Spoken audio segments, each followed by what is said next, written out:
الأمل الذي دعا إليه الإسلام هو الأمل الذي يحمل الإنسان على العمل، لأن الأمل بلا عمل لا طائل منه ولا فائدة.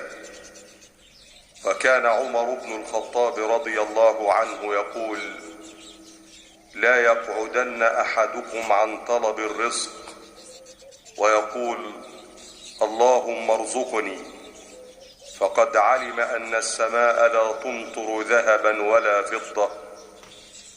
وقال الحسن البصري: ليس الإيمان بالتمني ولا بالتحلي، ولكن ما وقر في القلب وصدقته الأعمال.